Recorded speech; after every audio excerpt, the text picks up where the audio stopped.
चलिए आज इस वीडियो में हम लोग linear equation in two variable में हम लोग दो टर्म प्रायः सुनते हैं। पहला क्या है आपका कंसिस्टेंट और दूसरा इनकंसिस्टेंट। उसी से रिलेटेड टर्म आ जाता है आपका infinitely many solution, zero solution, unique solution. ठीक है, उसी को इस वीडियो में हम लोग डिस्कशन करेंगे और ग्राफिकली कैसे हम लोग इसको सॉल्व कर पाते हैं। देखिए पहला इक्वेशन आपको गिवन है 4x minus 5y plus 16 is equal to 0। Second equation है 2x plus Y minus 6 is equal to 0। तो पहले हम क्या करेंगे, इस इक्वेशन का ग्राफ यहाँ ड्रॉ करेंगे और इस इक्वेशन का ग्राफ यहाँ ड्रॉ करेंगे और फिर क्या करेंगे, दोनों को एक ही ग्राफ पेपर में हम लोग साथ साथ ड्रॉ करेंगे। मतलब एक ही ग्राफ पेपर रहेगा, उसी में दोनों ग्राफ को हमको ड्रॉ करना पड़ेगा। एक ही ग्राफ पेपर पे दोनों ग्राफ ड्रॉ करना रहेगा। तो सबसे पहले इसका ग्राफ कैसे ड्रॉ करेंगे, तो हम लोग क्या सीखे हुए हैं, जो y निगेटिव नहीं रहना चाहिए तो y को उस तरफ ले जाएंगे तो प्लस 5y, और इसमें कॉफिशिएंट भी नहीं रहना चाहिए तो कंप्लीटली y को आइसोलेट कर देंगे। सिमिलरली यहाँ भी y ऑलरेडी प्लस साइन में भी है, कोई कॉफिशिएंट भी नहीं है तो y इसी तरह हम लोग लिख लेंगे -2x प्लस 6। अब इसका ग्राफ और इसका ग्राफ ड्रॉ करेंगे। तो पिछले वीडियो में ऑलरेडी हम लोग इस पे डिस्कशन कर चुके हैं। तो ये क्या हो जाएगा, इसको हम लोग इस तरह भी ट्रीट कर सकते हैं, y is equal to X plus 16y5। कहने का मतलब x के साथ जो भी कोफिशिएंट मल्टीप्लाइड रहेगा, यानी 4y5 हो 5/6 हो, उसको भी आपको भूल जाना है। यहाँ भी y is equal to -2x plus 6 है, यहाँ भी -2 आपको मल्टीप्लाई, इसको फिलहाल हम लोग माइनस को नहीं 2 को सिर्फ y is equal to -6 plus 6 होगा। यानी x के साथ जो भी कोफिशिएंट, सिर्फ साइन नहीं, सिर्फ कोफिशिएंट मल्टीप्लाइड जो रहेगा उसको हम लोग भूल जाएंगे, साइन का इंपॉर्टेंस रहता है। अब देखिए इसका ग्राफ क्या हो जाएगा, y is equal to X है, y इज इक्वल टू क्या है x है, और उसमें 16/5 प्लस है तो अपवार्ड शिफ्ट कर देना है। मतलब इसका ग्राफ का नेचर तो यही होगा, बट 16/5 क्या करना है, ऊपर शिफ्ट कर देना है। तो इसका ग्राफ कुछ इस तरह का हो जाएगा आपको, सिंपल सा। यानी y इक्वल टू एक्स का तो नेचर इस तरह का होता है, और उसमें क्या है 16/5 यानी 16/5 को आप अपवार्ड शिफ्ट कर दीजिए, ग्राफ इसका ड्रॉ हो गया। सिमिलरली इसका ग्राफ ड्रॉ करना, इसका ग्राफ हम लोग कैसे ड्रॉ करेंगे। अब y इक्वल टू क्या है, माइनस को यहाँ पर ध्यान रखना होगा, y इक्वल टू -6 प्लस 6 हो जाएगा नहीं। तो y इक्वल टू -x का ग्राफ हम लोग कैसे पढ़े हुए थे, इस तरह का होता है -x का, और इसमें क्या है +6 है। +6 का मतलब क्या हो गया, ऊपर इसको शिफ्ट कर दीजिए, यानी y इक्वल टू -x तो यही होगा, और +6 का मतलब इसको 6 यूनिट ऊपर शिफ्ट कर दीजिए, मतलब ये ग्राफ हो जाएगा इसका।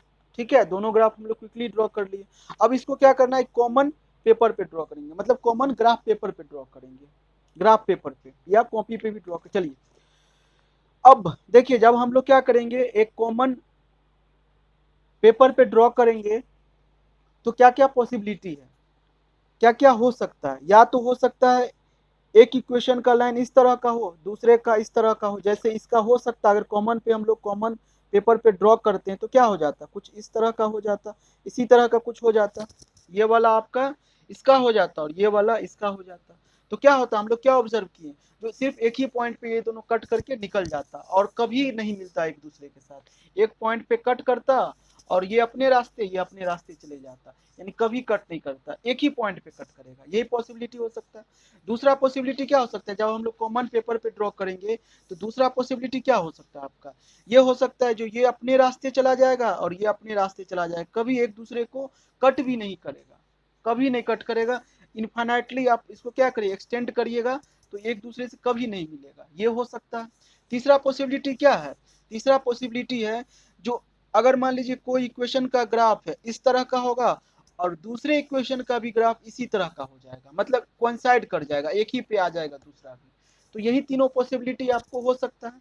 ठीक है, अब देखिए यहाँ पर, अब इसको समझते हैं। जब आपका ये एक पॉइंट पे कट करता है, जब एक पॉइंट पे कट करता है इसका मतलब यहाँ का कुछ ना कुछ कोऑर्डिनेट होगा एक्स और वाई, और उसका मतलब क्या होता है, ये जो वैल्यू आपको निकलेगा वो हम लोग निकाल सकते हैं क्रॉस मल्टीप्लिकेशन या एलिमिनेशन सब्स्टिट्यूशन मेथड से। कॉमन सॉल्यूशन निकालते हैं ना, वही ये कॉमन सॉल्यूशन है जो दोनों इक्वेशन को साइमल्टेनियसली सेटिस्फाई करता है। ठीक है, तो ये हो गया आपका यूनिक सॉल्यूशन, यानी एक ही सॉल्यूशन हो गया यूनिक सॉल्यूशन। ये आपका यूनिक सॉल्यूशन हो गया। अब देखिए ये एक दूसरे को कट ही नहीं किया है, मतलब कोई ऐसा पॉइंट है ही नहीं जहां पर कॉमन सॉल्यूशन हो या दोनों साइमल्टेनियसली सेटिस्फाई करे, एक दूसरे से कभी कट नहीं किया, मतलब कह सकते हैं नो सॉल्यूशन है इस केस में। इसका मतलब ये हो गया। अब देखिए अब एक लाइन पे दूसरा लाइन कोइंसाइड, ये भी पॉसिबिलिटी है। इसका मतलब क्या, हर एक पॉइंट पे कट कर रहा है, हर एक पॉइंट पर एक लाइन दूसरे को कट कर रहा है, मतलब इनफाइनाइटली मेनी सॉल्यूशन हो जाएगा इसका, बहुत सॉल्यूशन हो जाएगा। मतलब दोनों बहुत ज्यादा कोऑर्डिनेट होंगे, यानी क्या होगा, एक से ज्यादा कोऑर्डिनेट होंगे जो दोनों को साइमल्टेनियसली सेटिस्फाई करेंगे। अब ये दोनों को कॉमन, यानी ये दोनों को हम लोग कॉमन मिला के बोलते हैं कंसिस्टेंट सिस्टम, ठीक है। और नो सॉल्यूशन को बोलते हैं इनकंसिस्टेंट, आपका क्या है, इनकंसिस्टेंट सिस्टम है। यही हो जाता है आपका, यानी ये दोनों जब यूनिक सॉल्यूशन और इनफाइनाइटली मेनी सॉल्यूशन होगा तो आप बोलिएगा कंसिस्टेंट सिस्टम, जब नो सॉल्यूशन होगा, सिर्फ नो सॉल्यूशन का मतलब इनकंसिस्टेंट हो जाता है, क्योंकि एक पॉइंट पे भी कट नहीं किया है तो नो सॉल्यूशन हो जाएगा। इसमें एक ही पॉइंट पे कट किया है, यानी एक ही पॉइंट जो है दोनों को सेटिस्फाई कर रहा है साइमल्टेनियसली, इसलिए क्या हो जाएगा, कॉमन सॉल्यूशन हो जाएगा। और इसमें तो क्या है, एक लाइन पे दूसरा ही लाइन आ गया, मतलब हर एक पॉइंट पे ही कट कर रहा है, मतलब बहुत ज्यादा कोऑर्डिनेट होंगे जो दोनों को साइमल्टेनियसली सेटिस्फाई करेंगे। तो यही हो जाता है, ये दोनों जब हो गए कंसिस्टेंट का मतलब या तो यूनिक सॉल्यूशन या तो इनफाइनाइटली मेनी सॉल्यूशन, या इनकंसिस्टेंट की बात करते हैं तो नो सॉल्यूशन। यही आपका बेसिक है, और इसी से ग्राफिकली हम लोग कंसिस्टेंट इनकंसिस्टेंट सारा क्वेश्चन सॉल्व कर लेंगे। ग्राफ ड्रॉ करना तो बहुत आसान है, सिर्फ आपको ये ऑब्जर्व करना है ग्राफ, तो हम लोग ये चैप्टर में आगे क्वेश्चन सॉल्व करेंगे, ठीक है।